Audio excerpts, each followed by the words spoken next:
My father was with General Motors, and I grew up outside Detroit and eventually moved to Connecticut. I went to Dartmouth, and it was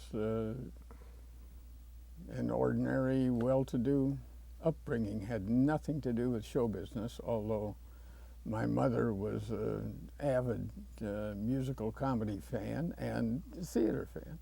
So she did see that the kids went to the theater from an early age. So I was interested in the theater and movies, but there was no direct connection whatsoever.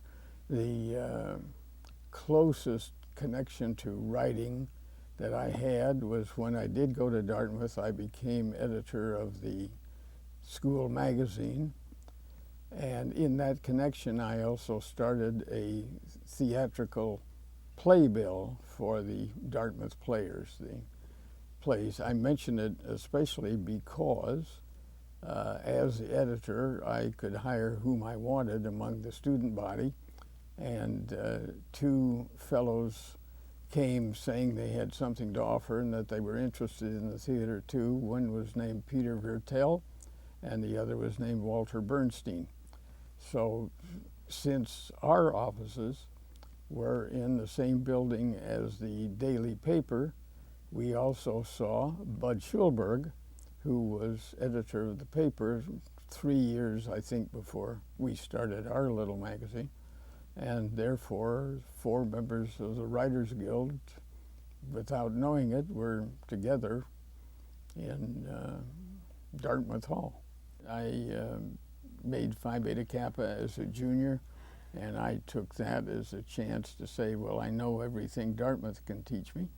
I had taken no literature courses except basic English, I guess, and philosophy and so on, but nothing to do with drama. No creative writing at all, but I did leave Dartmouth and spent a year, as it happened, abroad, so which did lead to Hollywood. I had worked for Life and Time magazines in the Chrysler Building before they moved to Rockefeller Center during the summers. And when I found myself in Europe without money after having left college, I went to the London offices of Time Life and said, I know something about how you run your organization, and I'm a smart kid, and can you use me? They did. I had been a photographer and a pretty good amateur. And so I became a 4th string photographer for Life and a minor kind of reporter, researching stories, not writing them for the magazines. New York did all that anyway. However, I did cover the making of Pygmalion, the basis for My Fair Lady. And of course, Life gave it a huge spread. Had nothing to do with my contribution, but the fact that George Bernard Shaw was going to have a movie made from his works for the first time was a huge story, and of course the picture was a smash. The fact that Life had given it such a big spread inured to my benefit with Gabriel Pascal, the Hungarian producer who had talked Shaw into giving Pascal the rights to Pygmalion for nothing. Of course, this was a huge story in theatrical circles. And Pascal gave me a little bit of the credit for the great send-off he personally had received. I, of course, had nothing to do with what appeared in the magazine. By coincidence, he was going back to New York to go to California to work for Louis B. Mayer, who, of course, wanted Pascal and his pipeline to Shaw. I was going back to New York for Christmas with my family. We both were on the Queen Mary in December, And there are not many people on the Queen Mary, not many in steerage where I was, not many in first class where he was. But when I saw his name on the passenger list and the fact that there were only about 35 people, I think, in first class, gave me an idea. Of course, I snuck up to first class the second day out, found Mr. Pascal, and every day we played ping pong and had lunch. And he said, somewhere along the line, he said, "Bobby, I'm going to California. If you ever show up in California, I'll give you a job." So I said, "I'll be there." And I did spend time with my family at Christmas and drove out to California and told Pascal, who was living in Colleen Moore's house, as it was known, in Bel Air. I said, "Here I am." So he set me to work writing his biography, which he thought that was something the world needed. And that was my introduction to Hollywood. It took about 8 weeks for Pascal and Louis B. Mayer to have their big explosion. And he called me to Colleen Moore's house and he said, "Bobby, I'm going back to London, and if you ever show up in London, I'll give you a job." And he gave me $100, and that was my farewell to Gabriel Pascal. So I stayed out here and worked in radio and hustled and starved and borrowed from my family, and that was the beginning. Pearl Harbor happened along the way, and like everybody else, I volunteered, and I was called up 8 months later, I guess, and I became a navigator in B-24s. Never went to combat, thank goodness. After the war, I'd used up my unemployment, like so many other veterans, $20 a week.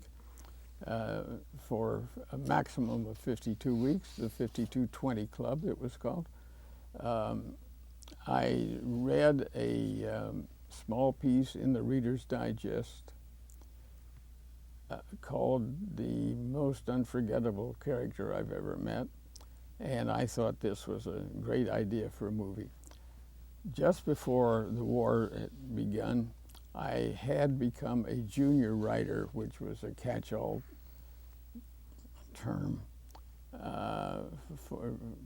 mostly for people who didn't know what they were doing.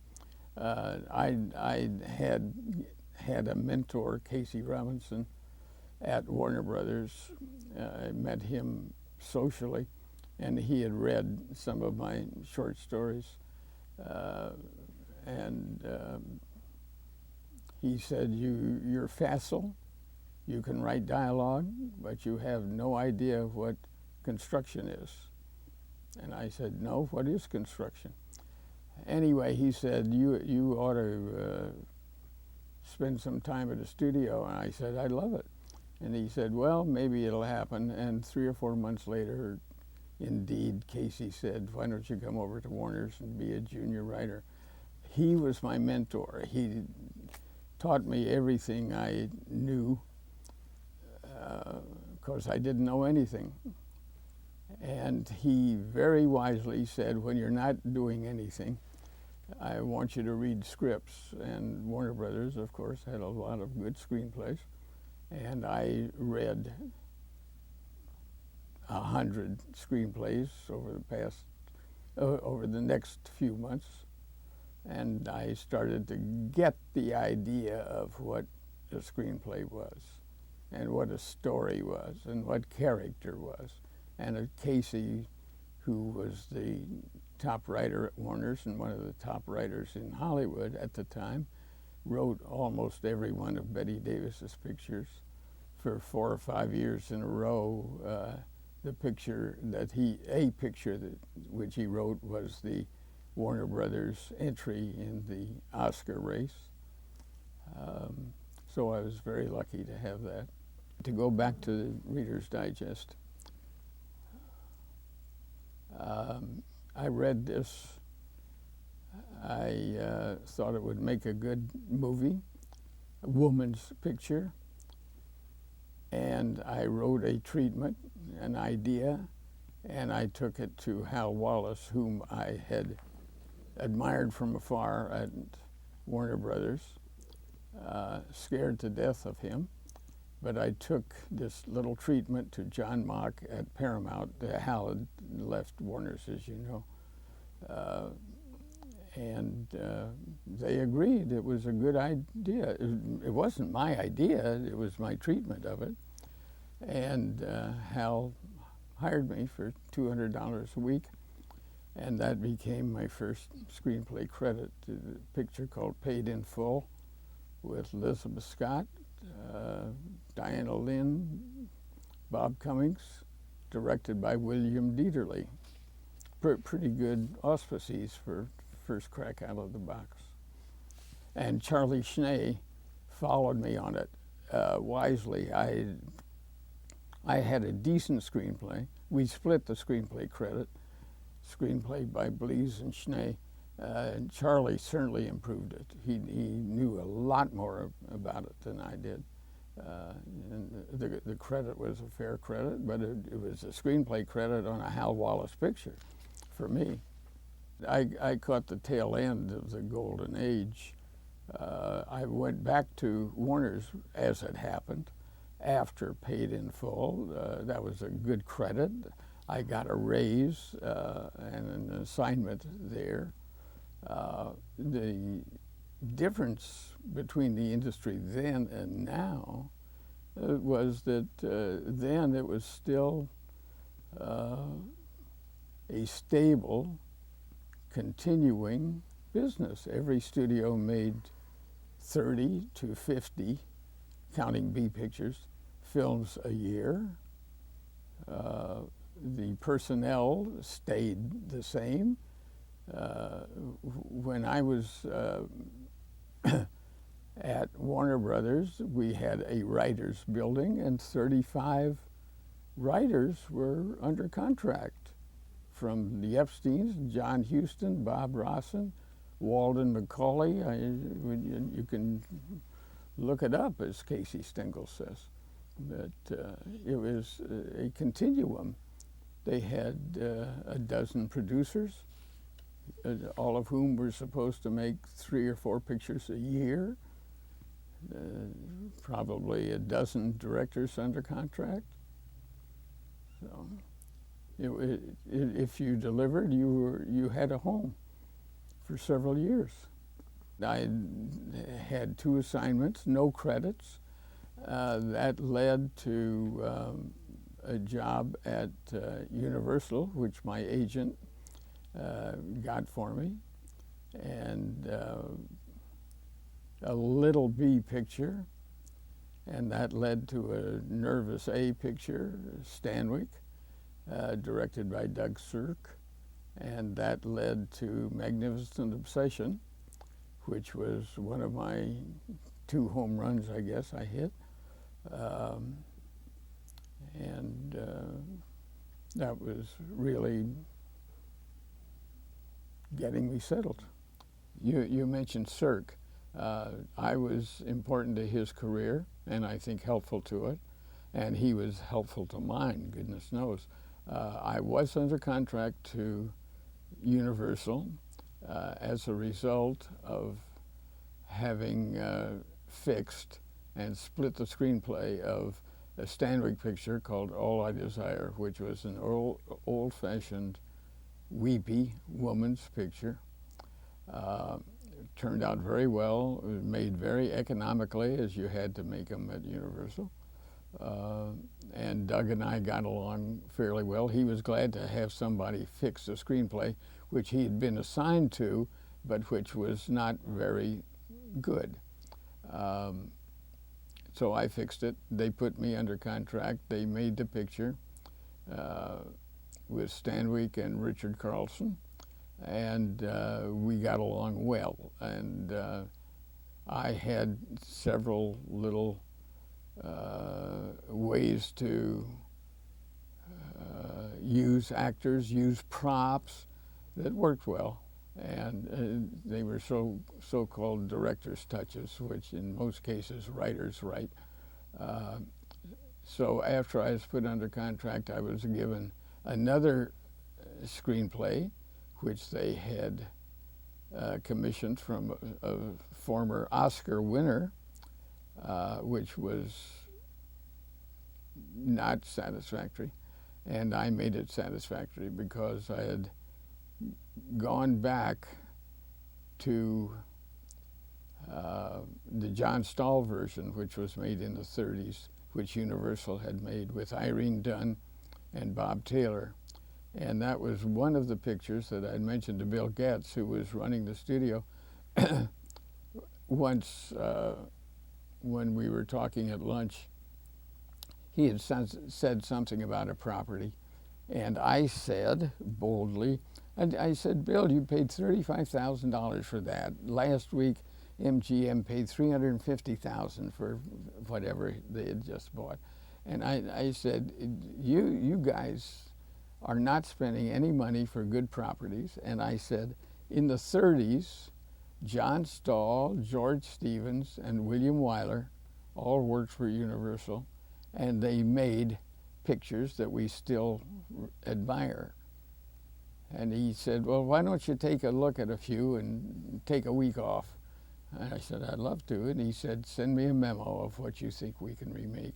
And one of the remakes that I suggested, as I say, was Irene Dunn and Bob Taylor. And I said to Bill later, I said, look, you can hire any woman you want because you don't have any. They had Tony Curtis, Jeff Chandler, and Rock under contract, and no women at all of any rank. And I said, you can hire a woman, and you've got a kid here who's just as beautiful as Bob Taylor, and he can't act any better than Bob Taylor can either, and that's Rock Hudson. But I can help make him a character who can get by because you can surround him with other good actors, and the scenes can be played by anyway. Rock had this great charm anyway, and handsome, of course, as we all know. So I rewrote the version they had. It turned out very well. Doug was assigned it. He was now known as the woman's director on the lot, and he loved it. In fact, there were practically no changes, and I mean, one of the closest examples of from the page to the screen that I know of. And we did another picture after that, and he became world famous for having done those pictures with Jane Wyman, Ann Baxter, Stanwyck. So we had a great time together. Since we made 3 pictures together, I'd say Doug was the only director that I really spent any time with on the problems of making a movie. Most of the others were guns for hire, like me. We came and we went. When I was under contract, especially at Universal, and they had their school for actors, which included Rock Hudson, Tony Curtis, Barbara Rush, Hugh O'Brien, half a dozen people who became very prominent. So, you know, we'd have lunch together, and it was a social sort of thing. Occasionally we'd work on the same movie together. The most pleasant experience was The Glass Web, first because Forsythe and Eddie Robinson are such nice guys and smart guys and good actors, and that was a delight, especially since Eddie Robinson invited the cast and crew for a wrap party at his house filled with 30 masterpieces. So that was fun. I sold a couple of originals, which were made, small pictures. The only project that's near and dear to my heart that never came to be was The Life of Edgar Allan Poe, which I know several people have taken a shot at. Stallone, for years, has been talking about doing it. I did sell my screenplay, but it's never been made. That's the only one that I really, that's the one that got away. So you got into TV with Damon Runyon Theatre. Oh my God, that's says really here. going back. That's before television began. Yeah, it was. Gee, I've even forgotten who sponsored it. It had 2 or 3 episodes, I think, and never became a series. I think years later, Columbia used Damon Runyon. I've forgotten, but it was really the blind leading the blind. My first real television was thanks to Roy Huggins, who was running television at Fox, having been successful at Warner Brothers. And he hired me to write and produce 2 pilots. One was a Hemingway kind of African hunter series, which was not picked up. The other was Bus Stop, based on Bill Inge's play and the movie, of course. And that ran 1 season, although to, I think, critical acclaim. We were up against a show called Bonanza on Sunday night, and we did not fare well against it. Although, as I say, we all got pretty good credits, and that's where I met Bob Altman, and that's why I wanted Bob to start with me on Combat. I started Combat after ABC had made a pilot that was not very successful. It did have Vic Morrow in it, and they asked me to look at it, and I knew I would not get any job because I called it the Rover Boys in Normandy. It was, I thought, a very poor pilot, and it was. But nevertheless, they hired me, and I hired Bob Altman, whom I'd used at Fox when I produced Bus Stop, and Bob Hauser, a cameraman, and I had Vic Morrow.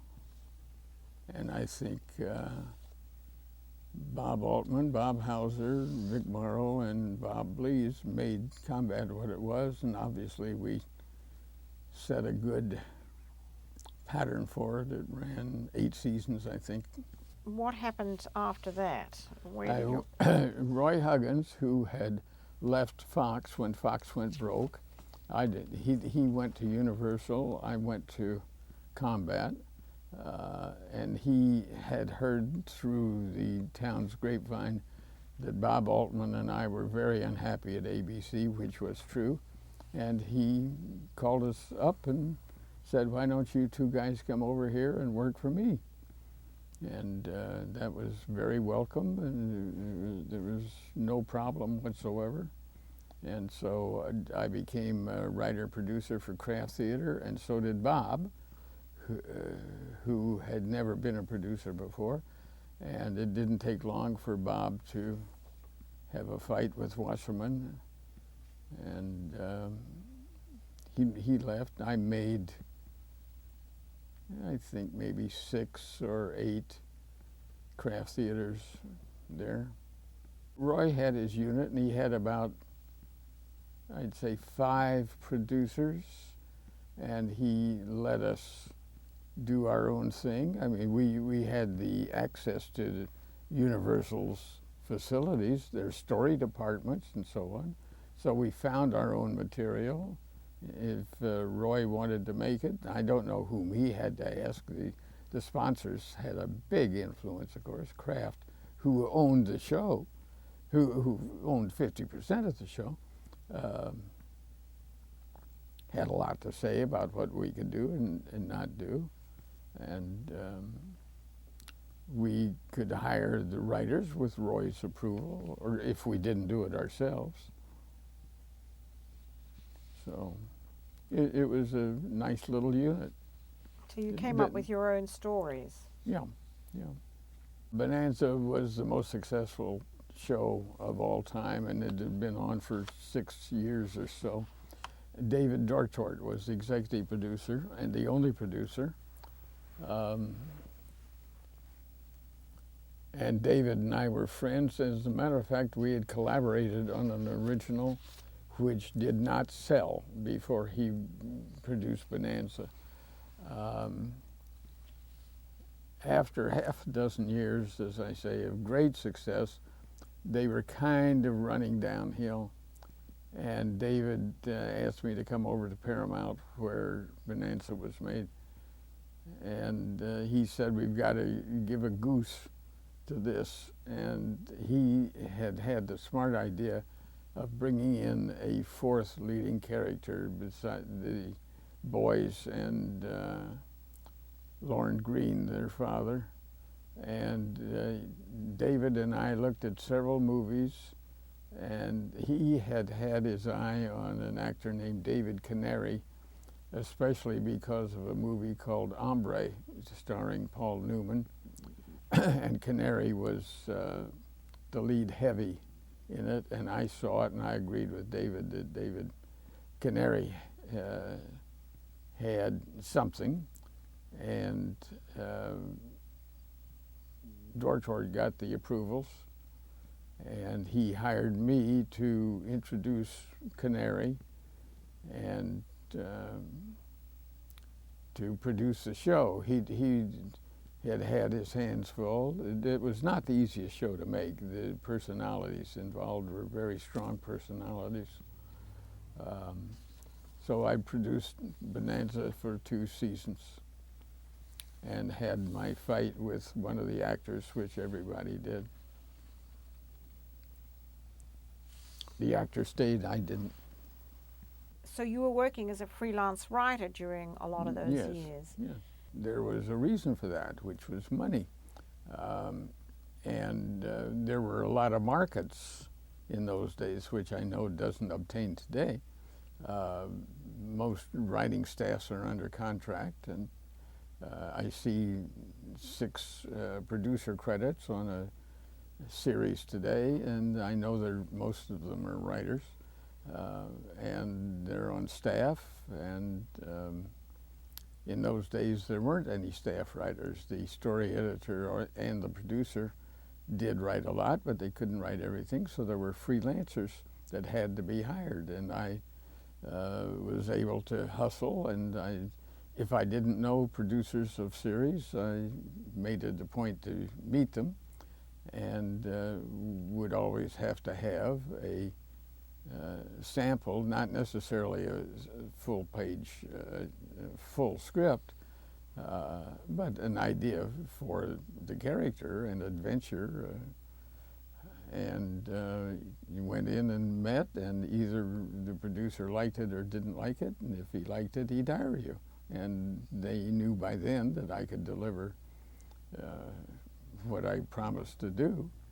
And so I worked a lot in various series at every studio in town except Disney, and never worked for Disney. You even did a Columbo. I did a Columbo back at Universal again.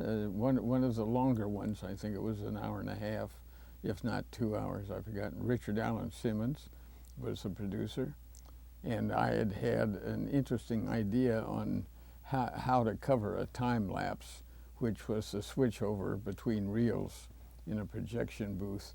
And that was the whole basis of the story. And of course, it was developed much fuller than that, but that led to, well, what kind of background do I want for this projection room? Do I want a theater or what? And we decided we'd make it a television show, and so had a very dynamic Faye Dunaway kind of woman who's in love with Jim Aubrey kind of character, And when Aubrey leaves Hollywood to go to New York, she, in her jealous rage, kills him while he's watching their dailies. So that was how it all began, and it was a good vehicle for Peter Falk, and so that's how that came about.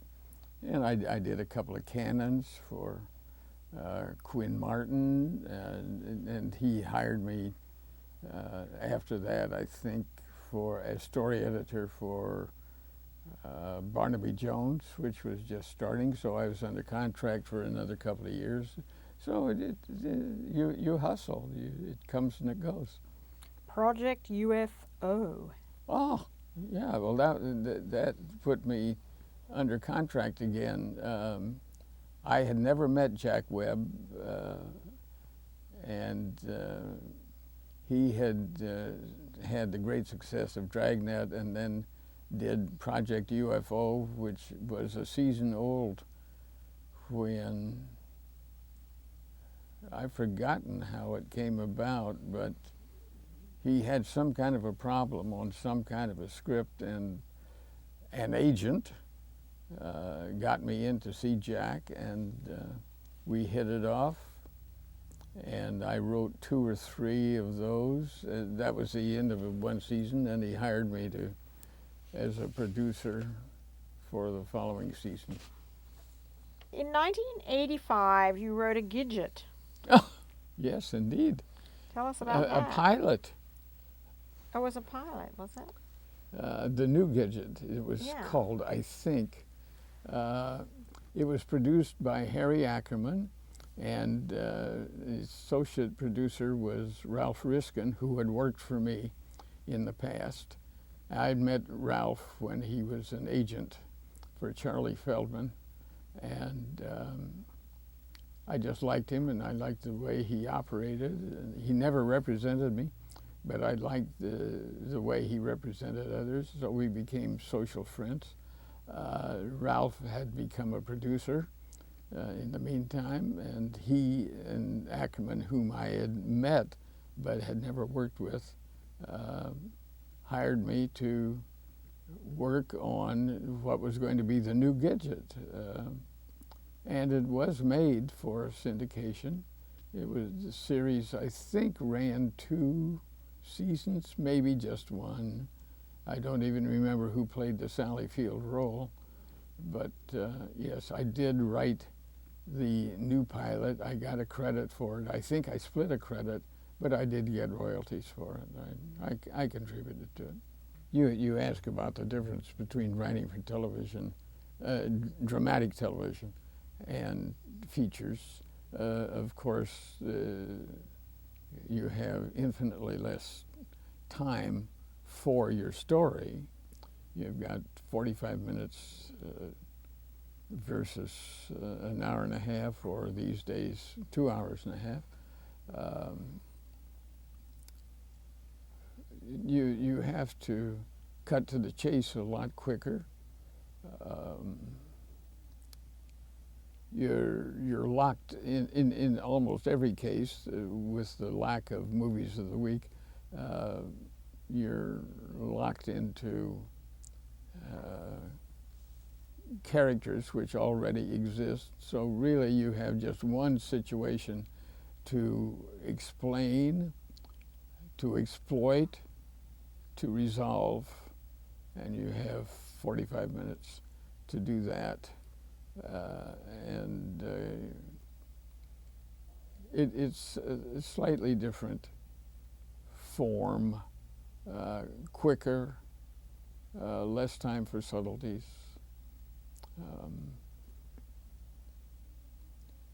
And the pressures of time to get it ready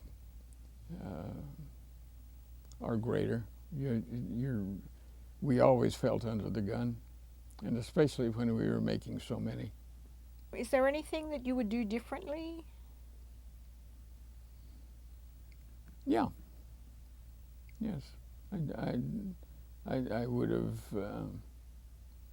handled personal situations with producers, with studios, with management differently. I think the older I got, the smarter I got in knowing how to get along with people.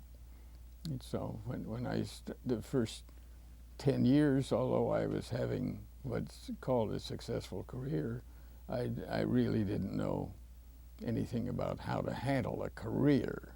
I knew how to handle my work, my contribution, but I didn't know how to handle myself. I don't think many young people do. When you were growing up, were there writers that you particularly admired that were influences on you? I think the influence was William Saroyan, because he was a free-form writer, and at that age nobody has any knowledge of form. And so what I was trying to write, which was character pieces, as Casey said, they were facile. They had dialogue, but they were just almost stream of consciousness stuff that kids write. And Saroyan not only wrote that, he had it published. So that was very influential to me, for better or for worse. God knows Saroyan, outside of the human comedy, had very little form, structure, had characters. I think if you do have a mentor, you're very, very lucky. I was not a mentor to a couple of writers, but I was certainly helped along the way to a salesman for advertising on Variety, who tried to sell me some ads, and I think probably did when I was at Fox. And he said, "Can I show you something I've written?" And one, I was always interested in anybody who could help me. And two, I felt an obligation to do to anybody what Casey had done for me, which is help new people in the industry. So I read this man's material, and I had been begging Fox for some help. I produced the series Bus Stop. We made 39 hours a season, not the 20 or 22 that are made today. And may I say, they were 55 minutes long, not the 45 minutes that most hour shows are today. So it was a lot of hard work, and I said, I can't do all this alone, and they said, we can't afford it. Fox was going through a very difficult period, the Cleopatra time, when the studio was going broke and when they sold the back lot. I was the person who made the last shot on the back lot of Fox. The notorious Fabian episode of Bus Stop. Anyway, the advertising salesman had some good stuff. I asked Bill Self and Roy Huggins, couldn't I hire somebody? And they said, well, we'll give you $200 a week. I said, my God, okay. He said, for 10 weeks. $2,000 I was given to hire a helper. Well, an advertising salesman for Variety was one of the few people I think that I would be happy to get $200 a week at the studio. So I hired Al, and he was my story editor for 10 weeks. And may I say, that was his beginning. The salesman was Alvin Sargent, now that he's won the Oscar. I also was mentor to a fellow when I was running Spillane Fellows Productions, which was supposed to put Mickey Spillane back in the picture business. We failed. But I was making properties other than Spillane's, and for one of them I hired a kid named Eric Roth.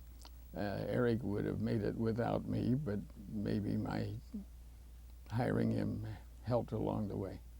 If you want to become a writer, you got the ambition, so there's no point emphasizing that. The only thing I would say is read.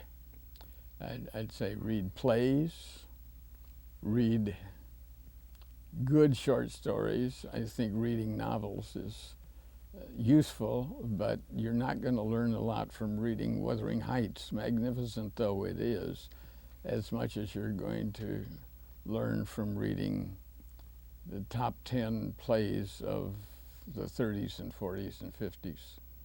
So what about reading screenplays? Because Oh, I think that goes without saying, Angela.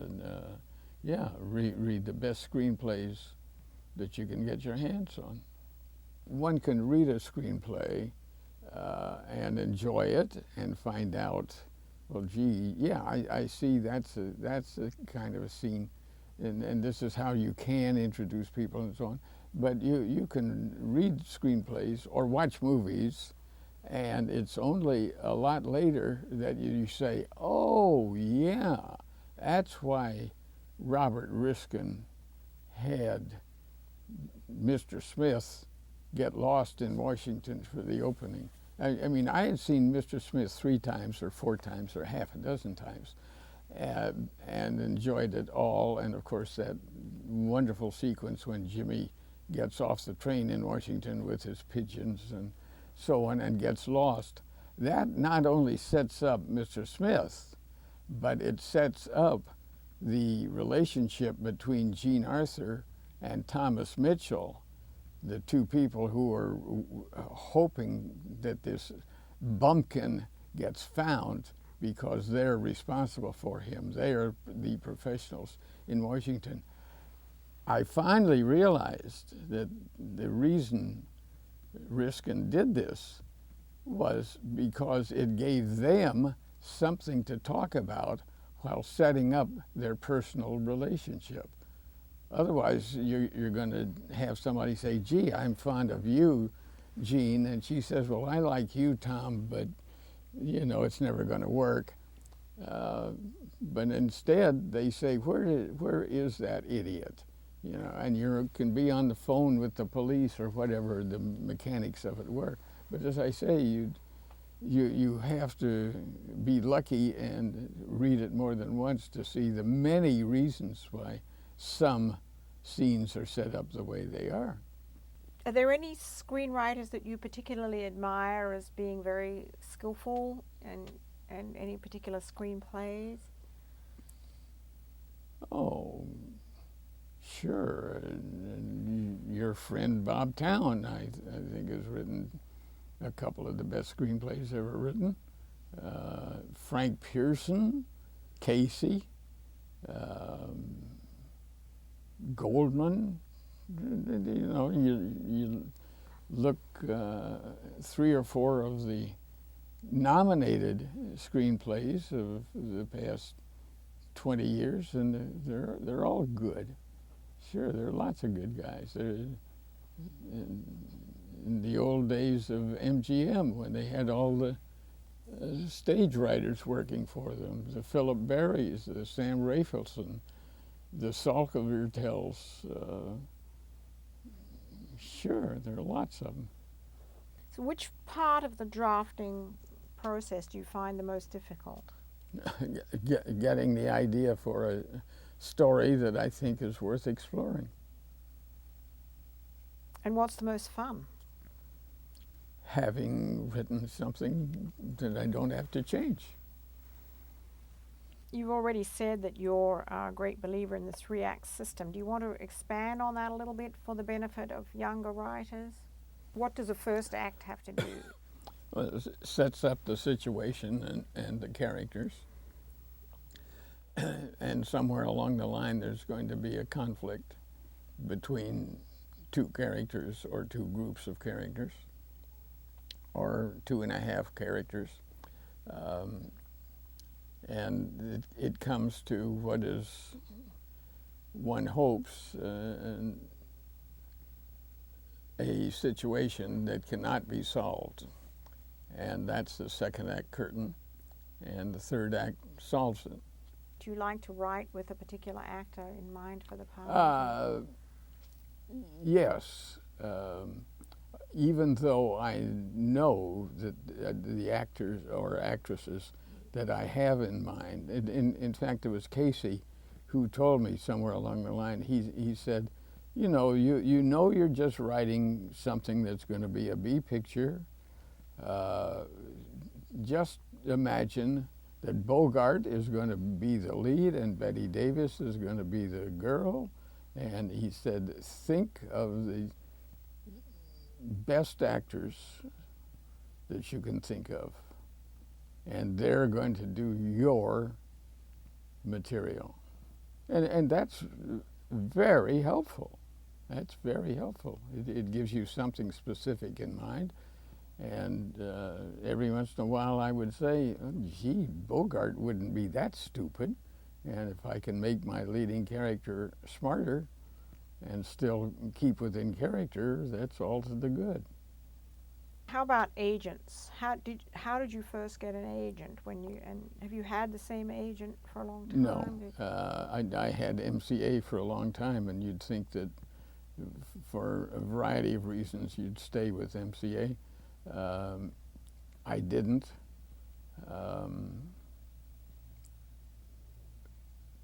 I've had half a dozen agents. I got my first agent after the Hal Wallace thing. I mean, I had several agents whom I did not know at all come see me at Paramount. My God, I was working for Hal Wallace, and the picture was being made with this A cast. So I was, and I had no agent, so I was ripe for somebody to represent me. And it was an agent who signed me at that time, named Al Manuel, who got me my Warner Brothers job after that, and who got me the Universal job from the Warner Brothers job. So an agent was very helpful to me at that stage of my career. And I would have stayed with Al, except he became story editor at Paramount. Have you been heavily involved with the Guild over the years? I'd say so, Angela. Well, yes, but I was a founding trustee of the pension plan, which I guess is the best thing I ever did for the Guild. We started with $350,000 from 10 studios, which is $35,000 a studio. That was the beginning of the pension plan, which is now in the hundreds of millions. I think we and our financial advisors deserve a lot of credit. I've been on the credits committee, I think, for 40 years, and work on arbitrations 3 or 4 times a year when I'm called. I think the Guild is extremely important to all of its members, and now that I'm retired, I know how valuable the pension plan is, the health plan. My wife recently had a terrible year of being in the hospital, and without our health plan it would have been devastating. I think the protection versus the studio and studios, although I'm not in an adversarial position with studios, God knows, I think the Guild usually represents its members very well. The fact that the Guild controls the credits, of course, is essential to our well-being. And I think one learns a lot by being part of Guild activities, and everybody ought to do more.